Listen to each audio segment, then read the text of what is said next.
오늘 말씀을 시작하기 전에 먼저 질문을 좀 하나 드리겠습니다. 그 질문은 이것인데 잘 생각하시고 대답해 보시기 바랍니다. 아주 간단한 질문입니다. 사울 왕은 구원받았습니까? 멸망받았습니까?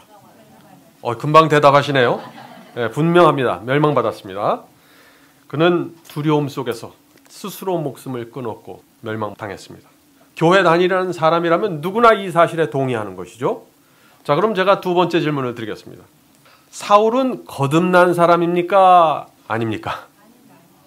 거듭나지 않았다 하는 대답이 나왔습니다. 바로 이 문제를 좀 살펴보려고 하는 것입니다. 다시 이 질문을 설명하면은 사울 왕은 그의 인생에서 거듭나는 경험을 한 적이 있습니까? 아니면 한 번도 거듭난 적이 없습니까? 하는 질문입니다. 네, 있어야도 나오고 없어야도 나옵니다. 오늘 우리가 이걸 살펴보려고 하는 것입니다. 그런데 이 질문은요, 굉장히 중요한 질문입니다. 사울이 진실로 만약에 거듭남을 경험했다면 어떻게 될까요? 그것은 기독교 전체를 뒤흔들게 되는 것입니다. 왜냐하면 오늘날 기독교회는 이 사울의 예를 들어서 사울이 거듭나지 않았기 때문에 그가 결국 멸망당했다고 믿는 것입니다. 거듭나지 않은 사람들은 멸망당하고 한 번 거듭나면 결코 멸망당할 수 없다고 생각하는 것이죠. 사울왕의 영적 상태를 어떻게 보느냐에 따라서 수많은 교파들과 교단들이 아주 위기에 몰려질 수 있는 것입니다. 만일 사울왕이 하나님께 거듭난 마음을 받고 구원을 경험했는데 멸망당했다면 어떤 일이 생길까요? 오늘 한국 기독교의 90% 이상이 결코 흔들릴 수 없는 진리로 믿는 가르침이 있습니다.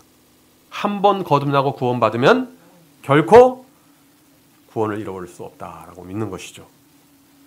그래서 오늘날 수많은 교회들이 필사적으로 어떤 주장을 합니까? 이런 주장을 합니다. 사울 왕이 멸망당했다는 사실은 그가 단 한 번도 거듭나지 않았다는 사실을 입증합니다. 왜냐하면 한 번 거듭나고 구원받으면 결코 구원을 잃어버릴 수 없기 때문이죠. 그래서 저는 오늘 말씀을 시작하기 전에 그렇게 믿는 교회들과 그리스도인들에게 도전을 드리고 싶습니다.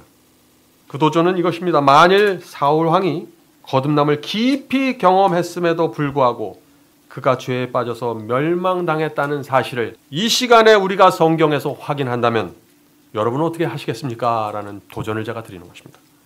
한 번 거듭나고 구원받았으면 결코 구원을 잃어버릴 수 없다는 그 교리를 여러분은 포기하겠습니까? 라는 도전을 제가 드리면서 말씀을 좀 시작하려고 하는 것입니다.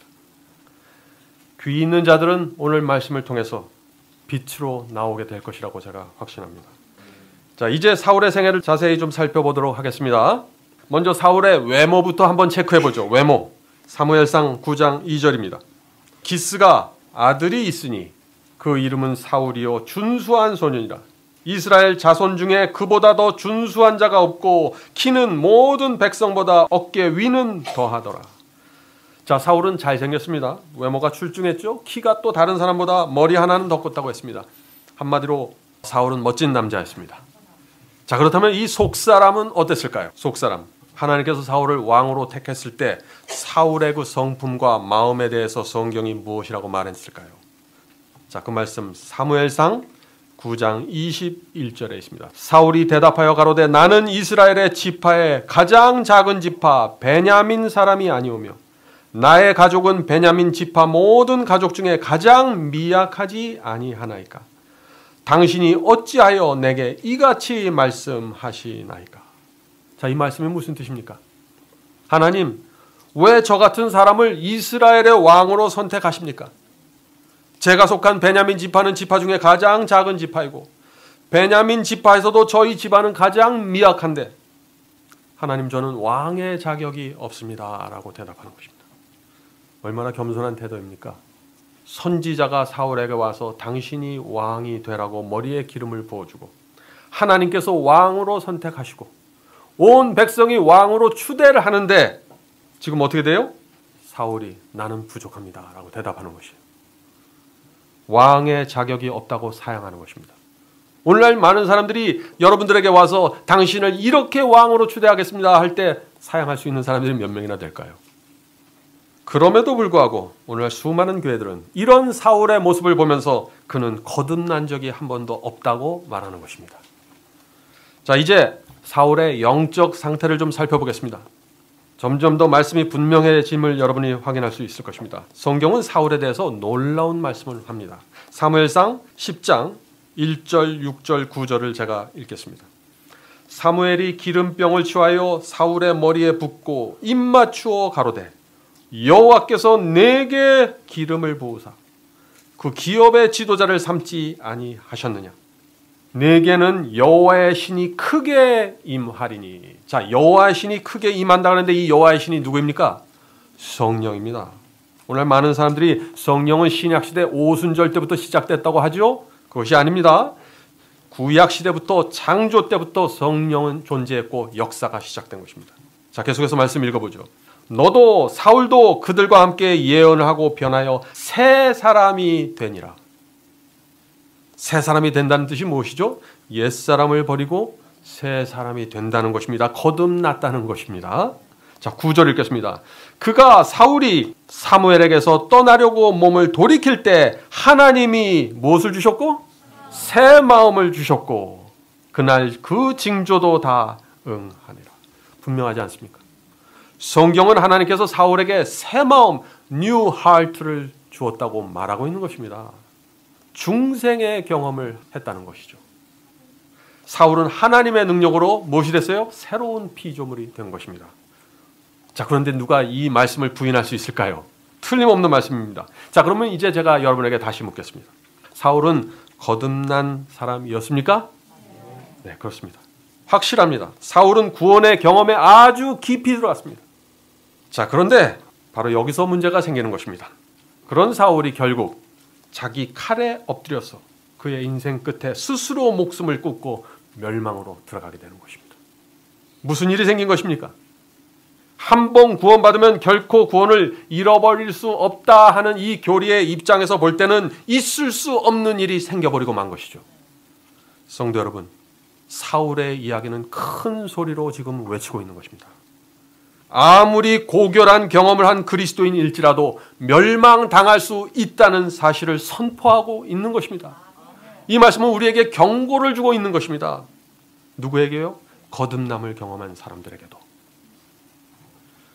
이 바울의 영적인 경험은요, 거기서 끝나지 않습니다. 자, 사무엘상 10장 10절입니다. 그들이 산에 이를 때 선지자의 무리가 그를 영접하고 하나님의 신이, 성령이죠, 하나님의 신이 사울에게 크게 임함으로 그가 그들 중에서 예언을 하니. 얼마나 분명합니까? 오늘날 기독교인 중에 이 사울 정도의 영적 깊이를 갖고 있는 사람들이 얼마나 많을까요? 그럼에도 불구하고 현대 기독교에는 사울은 구원을 단 한 번도, 거듭남을 단 한 번도 경험하지 못했기 때문에 멸망당했다고 말하는 것입니다. 성도 여러분, 사탄은 틀림없이 오늘 우리가 나누는 이 말씀을 굉장히 싫어할 것입니다. 왜냐하면 오늘 기독교회를 혼란 가운데 빠뜨리고 있는 그 한 교리, 그것이 무너지게 되기 때문입니다. 그것이 무엇입니까? 한 번 구원은 영원한 구원. 자, 경건했던 사울왕이 그런데 어떻게 하다가 멸망을 당하게 되었을까요? 이 질문은 굉장히 중요한 질문이죠. 왜냐하면 저와 여러분도 사울의 운명 속으로 들어갈 수 있기 때문에 그런 것입니다. 자, 사울은 왕이 돼서 한동안 아름다운 성품으로 살았습니다. 사탄은 그런 믿음과 신앙을 가진 사람들을 내버려 둘까요? 내버려 둘 수 없죠. 공격하는 것입니다. 그래서 사울이 왕이 되자마자 사탄의 공격은 시작되는 것입니다. 왜 공격했을까요? 거듭나고 새 마음을 받은 이 사울 왕을 지옥으로 끌고 가기 위해서 공격한 거 아니겠어요? 예? 한 번 거듭나고 구원받으면 결코 구원을 잃어버릴 수 없다는 것이 진리라면 공격을 왜 해요? 공격해도 아무 소용이 없는데.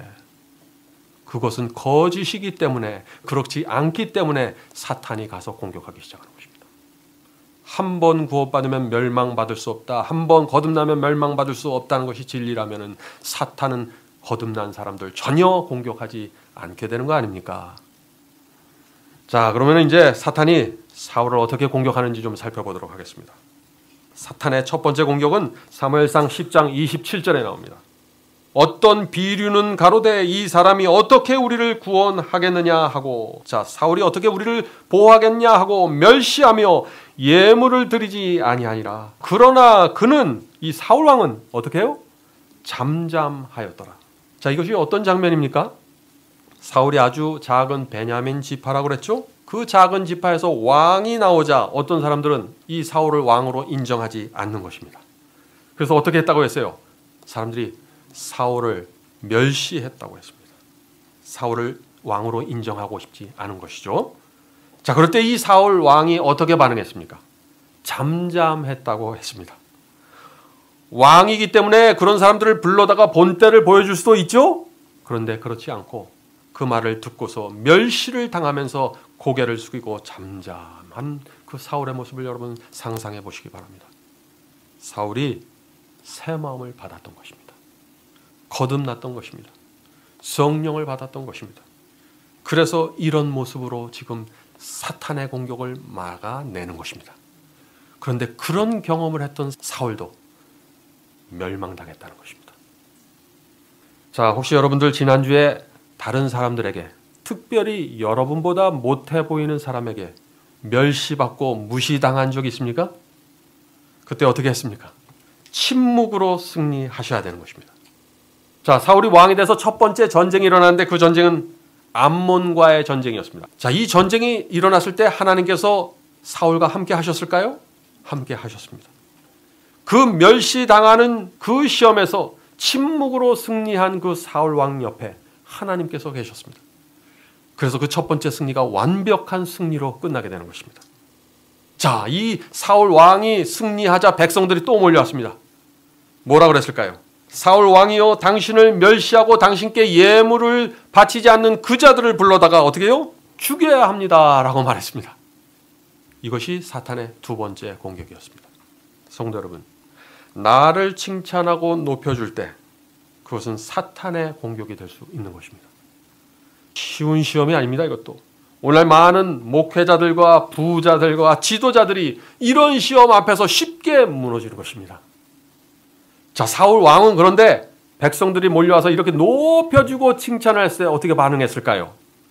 사무엘상 11장 13절에 말씀이 나옵니다. 사울이 가로되 이날에는 사람을 죽이지 못하리니 여호와께서 오늘날 이스라엘 중에 구원을 베푸셨습니다.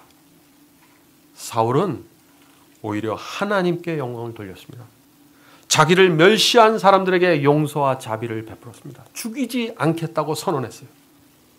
성도 여러분, 이것이 사울왕의 성품이었고 신앙이었습니다. 네? 그런데 이런 사울에게도 약점이 있었습니다. 이 사탄은 그 약점을 집요하게 파고드는 것입니다. 어떤 문제였을까요? 이 사울이 갖고 있던 이 문제가 오늘날 수많은 사람들을 멸망으로 집어넣고 있는 것입니다. 굉장히 중요하죠. 그러니까 오늘 이 시간의 핵심 이슈는 바로 여기에 있는 것입니다. 자, 사무엘상 10장에는 사울왕이 사탄의 공격을 받고서 크게 흔들리는 모습이 나옵니다. 사무엘이 사울왕에게 이렇게 말합니다. 내가 길갈에서 왕을 만날 것입니다. 그러므로 사울 왕이시여, 내가 길갈에 가서 번제를 드릴 때까지 7일 동안 당신은 기다려야 합니다. 자, 이 말을 하는데 사탄이 옆에서 이 말을 들었습니다. 사탄이 또 작전을 펴야겠죠? 사울 왕을 무너뜨릴 또 하나의 작전을 이제부터 또 시작하는 것입니다.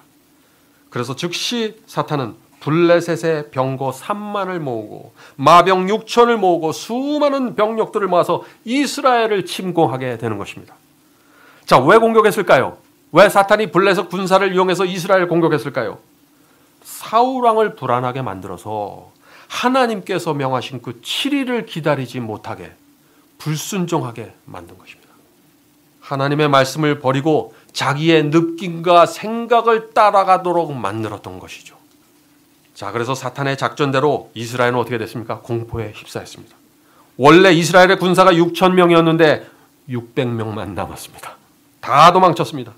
자, 이런 상황에서 사울 왕이 과연 믿음을 지킬 수 있을까요?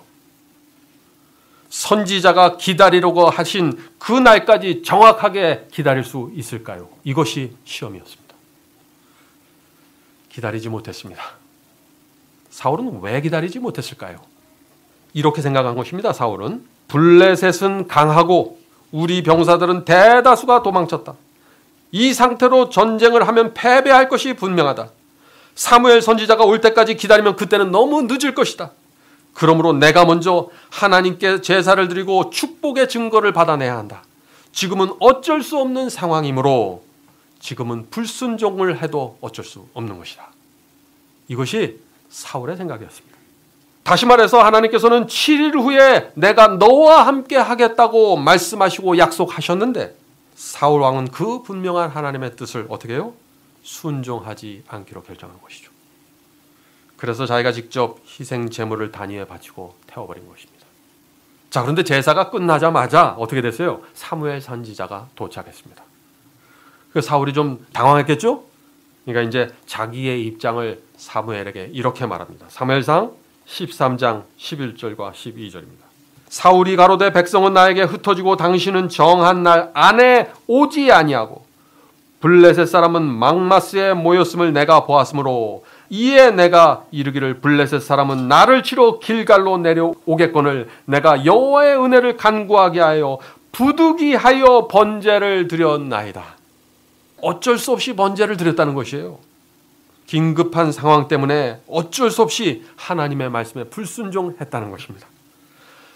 자, 여러분은 이 사울 왕의 설명에 대해서 어떻게 생각하십니까? 사울 왕이 올바른 조치를 했다고 생각하십니까? 아니면은 사울 왕은 불순종한 것이라고 생각하십니까? 사울 왕은 불순종한 것입니다. 왜 이것이 불순종일까요? 왜냐하면요, 이것이 사람의 말이라면은 상황에 따라 이렇게도 하고 저렇게도 할 수 있습니다. 긴급한 상황에 올바른 선택을 할 수 있는 것이에요. 그것은 지혜입니다. 그런데 이것은 사람의 말이 아니었습니다. 우주의 왕, 창조주 하나님께서 말씀하신 것입니다. 거기에 인간이 토를 달고 변경하고 바꾸면 문제가 되는 것입니다. 네? 성도 여러분, 중세기에 사울 왕과 같은 생각을 하는 교회가 있었습니다. 그 교회가 어떤 교회일까요? 천주교회입니다. 천주교회는 중세기에 자신의 판단에 의해서 하나님의 계명을 바꿨습니다. 하나님의 말씀과 진리를 수없이 바꿨습니다. 왜냐하면 상황에 따라서, 경우에 따라서는 내가 하나님의 말씀도 바꿀 수 있다고 믿고 있었기 때문이죠. 그렇게 높은 경험을 했던 사울이 왜 멸망당했는가? 성도 여러분, 우리는 이번 시간에 사울이 멸망당한 이유를 지금 살펴보는 것입니다. 왜냐하면 오늘날도 사울이 갖고 있었던 이 문제가 수많은 사람들에게 나타나고 있기 때문입니다. 자, 많은 사람들이 이런 얘기를 합니다. 사울 왕이 뭘 그렇게 잘못했습니까? 상황이 급해서 조금 먼저 제사 드린 것뿐인데 문제될 것이 무엇입니까? 사울이 우상에게 제사 드린 것도 아니고 하나님께 제사 드린 것인데 말이죠. 여러분도 어떻게 생각하세요? 자, 우리 사무엘 선지자가 어떻게 생각하는지 좀 들어봐야 됩니다. 사무엘 선지자의 생각을. 사무엘상 13장 13절부터 15절입니다. 사무엘이 사울에게 이르되 왕이 망령되이 행하였도다. 사무엘의 생각은 분명합니다. 망령되다고 책망하는 것이죠. 계속 읽어보죠. 왕의 하나님 여호와께서 왕에게 명하신 명령을 지키지 아니하였도다. 분명하지 않습니까? 그리하였더라면, 순종하였더라면 하는 말이죠. 순종하였더라면 여호와께서 이스라엘 위에 왕의 나라를 영영히 세우셨거늘 지금은 왕의 나라가 길지 못할 것이라. 여호와께서 왕에게 명하신 바를 왕이 지키지 아니하였으므로 여호와께서 그 마음에 맞는 사람을 구하여 그 백성의 지도자를 삼으셨느니라 하고, 우리가 보기에는 아무것도 아닌 실수 같지만 굉장히 중요하다는 얘기죠. 하나님께서 이스라엘의 왕을 바꾸겠다는 선언이에요. 자, 바꾸는 이유가 뭐라고 그랬어요? 순종하지 않는 자는 하나님의 마음과 맞지 않다는 것입니다. 자, 성경에 나오는 이런 말씀들을 많은 사람들이 당황스럽게 여깁니다. 많은 사람들이 하나님께서 이 사울 왕에게 너무 하신 것이 아닙니까? 지나친 것이 아닙니까? 라고 생각하는 것이죠. 왜 하나님께서는 사울을 이스라엘의 왕에서 끌어내리겠다고, 바꾸겠다고 하셨을까요? 왜냐하면요, 사울은 사무엘이 올 때까지 기다리라 하는 그 하나님의 말씀보다 자신이 이 상황에서 판단하는 것이 옳다고 생각했기 때문이죠. 사울은 말이에요, 이 상황에서는 내가 하나님보다 지혜롭다고 생각하는 것이에요. 하나님은 이 상황을 정확하게 판단하지 못했다고 생각하는 것이에요. 예? 오늘 이런 생각을 가진 그리스도인들이 얼마나 많은지 모릅니다. 그런 사람들은 사울의 뒤를 지금 따라가고 있는 것이에요. 조심해야 됩니다. 성도 여러분, 하나님의 입장에서 한번 생각해 보세요. 하나님의 생각보다 자기 생각을 신뢰하는 이 사울에게 이스라엘 백성 전체를 맡겨주실 수 있을까요? 하나님은 처음부터 끝까지 다 아는 분이신데, 하나님은 말씀 한마디로 모든 것을 만드시고 시종을 아시는 분인데, 저 지구에 있는 민물 한 사람이 내 생각이 하나님 생각보다 옳습니다, 내 판단이 하나님의 지혜보다 높습니다라고 생각하는 그 사람을 어떻게 당신의 백성의 지도자로 세울 수 있어요? 안 되는 것 아니에요. 네? 사탄은 블레셋을 통해서 계속해서 이스라엘을 공격할 텐데 하나님께서 그런 사람을 어떻게 이스라엘을 왕으로 세우세요? 그런 사람을 이스라엘을 왕으로 세우면 이스라엘이 살아남을 수가 없는 것입니다. 이스라엘이 살아남을 수 있는 유일한 길은 하나님께서 주신 말씀 그대로 믿고 순종하며 따라가는 것 외엔 길이 없는 것입니다. 왜냐하면 이스라엘은 주변의 강대국들로 둘러싸인 나라예요. 힘이 없는 나라입니다. 하나님의 계획과 지혜와 판단, 그거 그대로 믿고 따라가는 그것 외에는 길이 없는 것입니다. 이 시대도 마찬가지입니다. 이 세상은 사탄의 미혹과 공격과 유혹으로 가득 차 있습니다.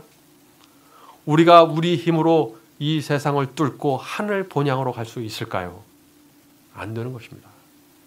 하나님의 말씀 그대로 믿고 한 발짝 한 발짝 나아가는 사람들이 하늘에 도착하게 될 것입니다. 자, 우리가 이 문제를 좀 다른 각도에서 생각해 볼까요? 만일 저 중국에 있는 시진핑 주석이 오늘 여러분에게 직접 전화를 해갖고 7일 후에 나와 만납시다 라고 말한다면 여러분들 7일을 기다리시겠어요? 7일 안 기다릴 사람이 어디 있겠어요? 무슨 일이 있어도, 아무리 급한 일이 있어도 무조건 기다려야지. 시진핑이 나를 만나서 점심 먹자고 하는데, 예? 사람의 말에는 우리가 이렇게 잘 따르죠. 그런데 왜? 하늘의 하나님의 말씀, 모든 것을 꿰뚫어 보시는 하나님의 말씀 한마디로 고래를 만들고 하늘의 해와 달과 별을 만드는 그 하나님의 말씀에는 왜 우리가 그렇게 이유가 많고 토를 달게 될까요? 성도 여러분, 왜 우리가 하나님의 말씀을 있는 그대로 따라가는 것을 그렇게 어렵게 느낄까요? 왜냐면은요, 하나님의 말씀을 의지해서 따라가는 신앙이 얼마나 중요하고 우리에게 필요한지 모르기 때문에요. 이 세상의 암흑의 세계가 얼마나 크고 두려운 세력인지 모르는 것이에요. 어떤 때는 우리가 그래요. 나는 하나님보다 지혜롭고 사탄보다 지혜롭다고 생각해요. 그래서 내 뜻과 내 느낌과 감정을 가지고 살아가는 것입니다. 성도 여러분, 이 사울의 생애를 살펴보면요, 말씀 그대로 믿고 따라가는 신앙이 아니면 사탄의 공격에 견딜 수가 없는 것입니다. 왜냐하면 사탄은 바로 그 점을 노리면서 우리에게 도전하고 있기 때문이죠. 사울은 신앙이 좋은 사람이었습니다. 왕의 자리를 사양할 정도로 겸손했던 사람입니다. 왕인 자기를 멸시한 그 사람을 자비롭고 용서해 줄 정도로 마음이 좋은 사람이었습니다. 온 백성들부터 높은 칭찬과 높임을 받았지만은 겸손을 유지했던 사람입니다. 그런데 무엇이 부족했어요? 하나가 부족한 겁니다. 하나. 그게 뭐예요? 말씀 그대로 따라가는 신앙. 바로 거기서부터 사울이 무너졌던 것입니다. 오늘날 많은 그리스도인이 바로 이 점에서 무너지고 있는 것입니다. 겸손합니다. 말을 부드럽게 합니다. 친절합니다. 온유합니다. 예의가 있습니다. 그러나 말씀 있는 그대로 따라가지 않습니다. 그래서 무너지게 되는 것입니다. 성도 여러분, 신앙은요, 착하고 부드러운 것이 아닙니다. 제 친구 중에 하나님을 믿지 않지만 착하고 부드러운 사람들이 많이 있어요. 아주 정직합니다. 그런 것은 신앙이라고 부르는 것이 아니라 인격이 좋다고 얘기하는 것이에요. 그런 인격은 불교에도 있고 이 세상에 많이 있어요. 그렇다면 참된 신앙은 무엇일까요? 그것은 하나님의 입에서 나오는 말씀이라면 제가 믿고 따라가겠습니다. 주여 말씀만 하옵소서. 제가 여기 있습니다. 이것이 신앙입니다. 성도 여러분, 우리는 정말 솔직해져야 됩니다. 믿지 않으니까 순종하지 않는 것이에요. 그래서 사도 야고보가 행함이 없는 믿음은 죽은 믿음이라고 한 것 아닙니까? 근데 오늘날 많은 사람들이 이런 말을 하죠. 하나님, 나는 정말 하나님을 믿고 사랑합니다. 그러나 순종하기는 참 어렵네요. 만일 여러분의 자녀가 우리에게 이런 식으로 얘기하면 여러분은 어떻게 느끼겠어요? 아버지, 나는 정말 아버지를 사랑하고 존경합니다. 그런데 아버지의 말씀을 따르고 싶지는 않습니다. 왜냐하면 아버지 뜻보다는 내 뜻이 중요하고 아버지의 생각보다는 내 생각이 중요하기 때문입니다. 물론 아버지가 제게 물려주는 그 재산과 축복은 제가 받을 마음이 있습니다. 그러나 아버지의 말씀에 순종하고 싶지는 않습니다. 판단은 제가 하겠습니다. 저에게 맡겨주십시오. 여러분의 자녀들이 여러분에게 이런 말을 하면 어떻게 할까요? 그래서 예수께서도 이렇게 말씀하신 것입니다. 마태복음 7장. 나더러 주여 주여 하는 자마다 다 천국에 들어갈 것이 아니요 다만 하늘에 계신 내 아버지의 뜻대로 행하는 자라야 들어가리라. 내가 그들에게 밝히 말하되 내가 너희를 도무지 알지 못하노라. 이것이 하나님의 입장입니다. 자, 우리 또 다른 문제 하나 살펴보죠. 오늘 많은 사람들이 상황윤리를 신앙으로 착각하고 있습니다. 자, 이 말이 무엇인가? 상황윤리라는 것이 있는데 이 상황윤리라는 것은 하나님의 말씀과 계명에 의해서 판단하거나 결정하지 않고 그때그때 상황마다 내가 판단하는 것입니다. 그게 상황윤리예요. 자, 쉽게 말하면 이 상황윤리라는 것은 홍길동식 사고방식이에요. 홍길동식 사고방식이 뭐예요? 홍길동이 부자들의 재산을 훔쳐다가 가난한 자들에 나눠주면서 나는 의적이다 그랬잖아요. 하나님의 10계명에 도적질을 하지 말라는 계명이 있는데 그 도적질한 물건을 가난한 사람에 나눠주니까 나는 죄를 범한 것이 아니라 나는 불순종한 것이 아니다 라고 생각하는 것이죠. 이것이 상황윤리입니다.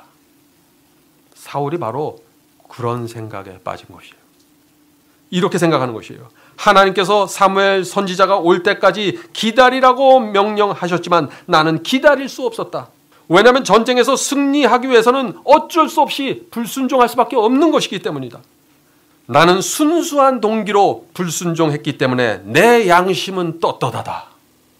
이것이 상황윤리입니다.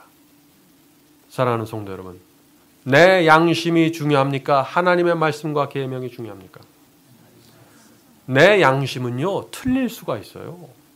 내 양심은 상황마다, 느낌마다, 감정마다 달라질 수가 있는 것이에요. 내 양심은 오전이 다르고 오후가 다를 수 있는 것입니다. 그러므로 항상 흔들리지 않고 변치 않는 하나님의 말씀을 보면서 따라가야 되는 것입니다. 그래야 실수하지 않습니다. 물론 동기와 의도가 중요합니다.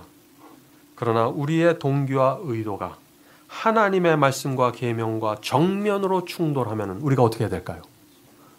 내 생각과 내 의도를 버리고 하나님의 생각을 받아들여야 되는 것입니다. 그런 것이 신앙입니다. 자, 오늘 우리가 무엇을 찾아보고 있죠? 사울이 멸망당한 이유를 지금 찾아보고 있는 것입니다.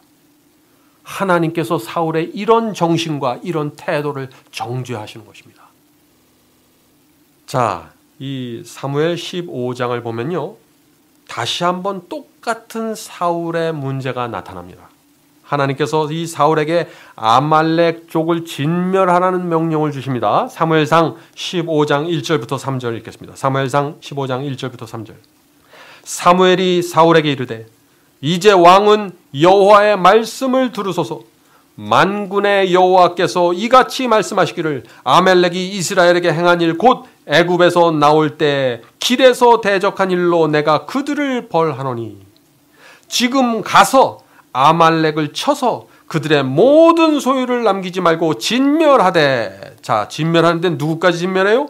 남녀와 소아와 젖 먹는 아이와 우양과 낙타와 나귀를 죽이라 하셨나이다. 자, 이 장면에서 하나님께서 당신의 뜻을 분명히 밝히셨습니까? 여기 이해 못할 것이 있나요? 분명하게 밝히셨습니다. 자, 사울이 이번에는 순종할까요? 자, 사무엘상 15장 9절에 사울의 모습이 나옵니다. 사울과 백성이 아각과 그의 양과 소의 가장 좋은 것 또는 기름진 것과 어린 양과 모든 좋은 것을 남기고, 자, 좋은 것을 다 남겼어요. 진멸하기를 즐겨하지 아니하고 가치 없고 하찮은 것은 진멸하니라. 사울이 또다시 불순종하는 것입니다. 분명한 하나님의 말씀 앞에서 자기 생각을 또 갖게 되는 것입니다. 성도 여러분, 사울의 문제가 무엇입니까? 지금 계속해서 똑같은 유형의 죄가 반복하죠? 이것이 사울이 멸망당한 이유라는 것입니다. 성경은 그것을 말하고 있는 것이에요. 하나님의 명령보다 내 생각이 옳다는 문제에서 지금 사울이 빠져나오지를 못하는 것이에요. 사탄이 공격할 때마다. 자, 그런데 이 사울은 왜 자기 생각이 하나님의 생각보다 옳다고 생각했을까요? 왜냐하면 하나님이 이해가 안 되는 거예요. 왜 그 비싸고 좋은 것까지 왜 다 버리냐 하는 말입니다. 자기는 그것이 마음에 들지 않는다는 것이에요. 네? 오늘날 교회 안에 사울과 같은 그리스도인이 정말 많이 있어요. 여러분들 가만히 생각해 보세요. 여러분들은 한번 자신의 모습을 한번 생각해 보세요. 하나님의 명령도 내 머리로 이해되지 않으면 순종하지 않는 것입니다. 창조주 하나님께서 말씀하셨는데, 말씀 한마디로 이 우주를 만드신 하나님, 그 하나님께서 말씀하셔도 내가 이해하지 않고 내가 동의하지 않으면 따라가지 않겠다는 것이에요. 이게 사울의 태도였어요. 성도 여러분, 이런 태도와 정신에서 빠져나오지 못하면 결국 사울의 뒤를 따라가게 되는 것입니다. 이건 굉장히 중요한 메시지입니다. 자, 13절부터 보죠. 이 13절부터는 사울이 자신의 이 죄를 계속해서 합리화하는 모습이 나옵니다. 사무엘상 15장 13절. 사무엘이 사울에게 이른즉 사울이 그에게 이르되 원하건대 당신은 여호와께 복을 받으소서. 내가 여호와의 명령을 행하였나이다 하니. 참, 자기는 여호와의 말씀을 순종했다 이거예요. 사울이 지금 어디까지 왔어요? 선지자에게 대놓고 지금 거짓말하는 것입니다. 이래서 이제 14절부터는 사무엘과 사울의 대화가 이어지게 됩니다. 14절입니다. 사무엘이 이르되 그러면 내 귀에 지금 들리는 이 양의 소리와 내게 들리는 이 소의 소리는 어찌 됨이 나이까 하니, 사울이 이르되 그것은 무리가 다른 사람들이 아말렉 사람들에게서 끌어온 것인데, 지금 자기가 해놓고 다른 사람들에게 핑계대죠. 백성이 당신의 하나님 여호와께 제사하려 하여 양들과 소들 중에서 가장 좋은 것을 남기며 그 위의 것은 우리가 진멸하였나이다 하는지라. 자, 왜 좋은 것을 남겼다고 하는 거예요 지금? 그거 나 때문에 남긴 것 아닙니다. 하나님께 드리려고 남긴 것이에요. 제 동기와 의도를 좀 이해하셔야 됩니다. 이 얘기하고 있는 거예요 지금. 다시 말해서 사울이, 사무엘 선지자님, 저는 지금 하나님을 위해서 불순종하는 것입니다. 왜 그것을 이해 못하십니까? 하고 지금 토론하고 있는 거예요. 얼마나 기가 막힌 모습입니까?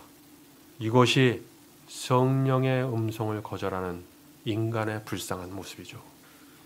사울은 죄를 범했는데 고백하지 않고 숨기고 핑계하고 남에게 돌리는 것입니다. 많은 사람들이 이런 죄를 범합니다. 저 사람 때문에 내가 죄를 범했습니다. 이런 상황에서는요, 그렇게 할 수밖에 없는 것입니다. 하나님을 위해서 내가 그렇게 했습니다. 비록 내가 말씀과 계명을 지키지 않았지만 내 마음과 동기는 순수합니다. 나는 하나님을 정말 사랑하는 사람입니다. 이렇게 얘기하는 것이에요. 이렇게 얘기할 때마다 자기 자신을 합리화하게 되고 점점 더 깊은 자기 기만으로 빠져들어가게 되는 것이죠. 성도 여러분, 이제 어떤 문제가 사울을 멸망으로 이끌고 갔는지 이해하시겠습니까? 지금 이것을 사무엘 선지자의 이 기록을 통해서 우리가 받는 것입니다.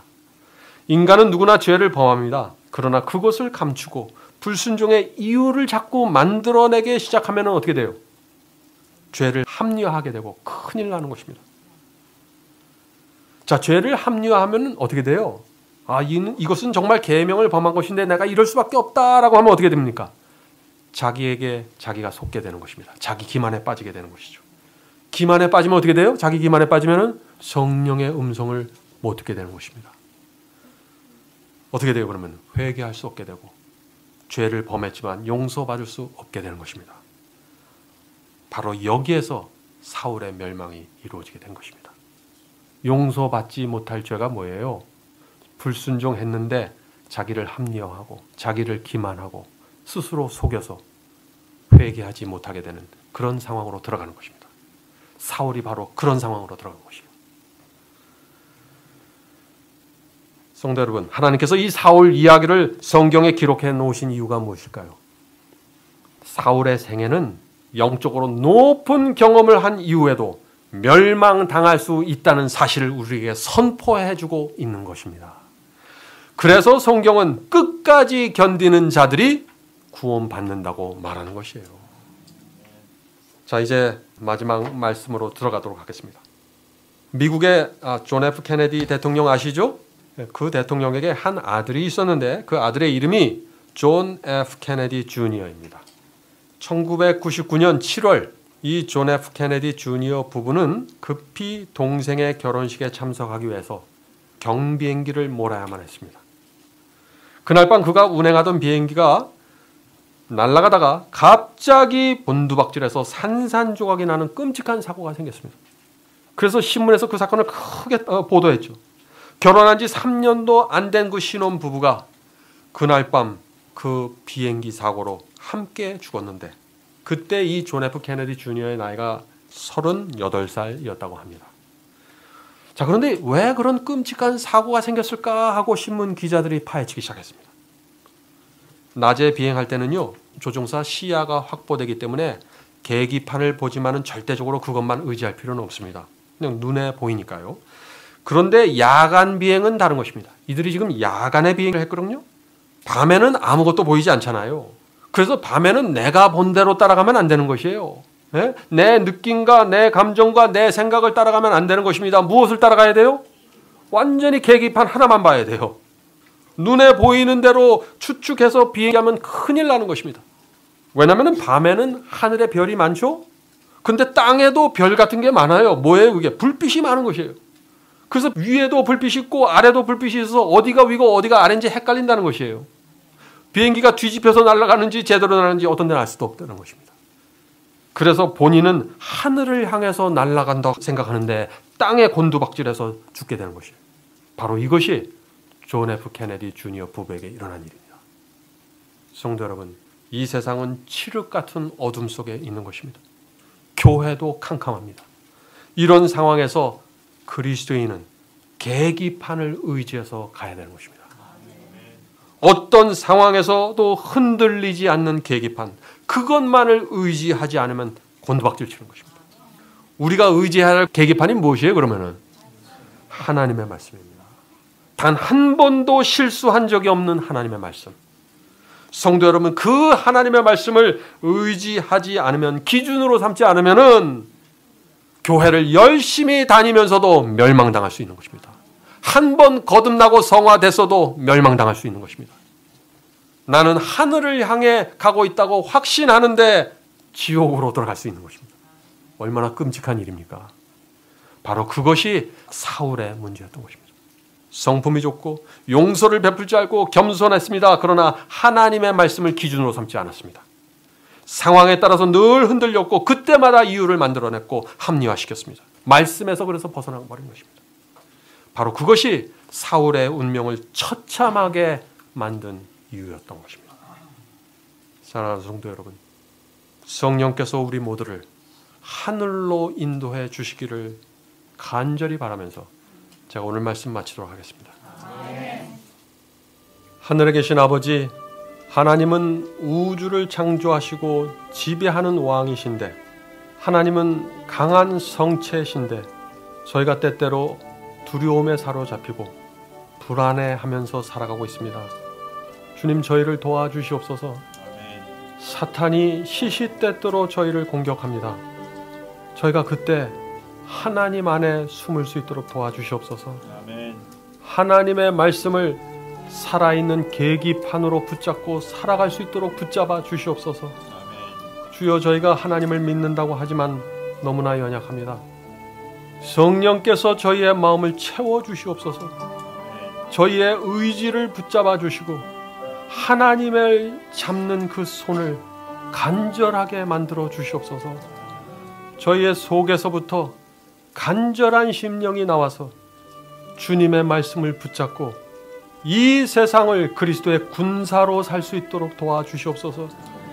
성령께서 저희의 갈 길을 인도해 주시고 보호해 주신다는 그것을 우리가 믿음으로 믿고 나갈 수 있도록 도와주시옵소서. 아멘. 저희 교회 축복해 주시고 이 교회에서 하나님의 살아있는 증인들이 나올 수 있도록 도와주시옵소서. 아멘. 예수님의 이름으로 간절하게 기도드립니다.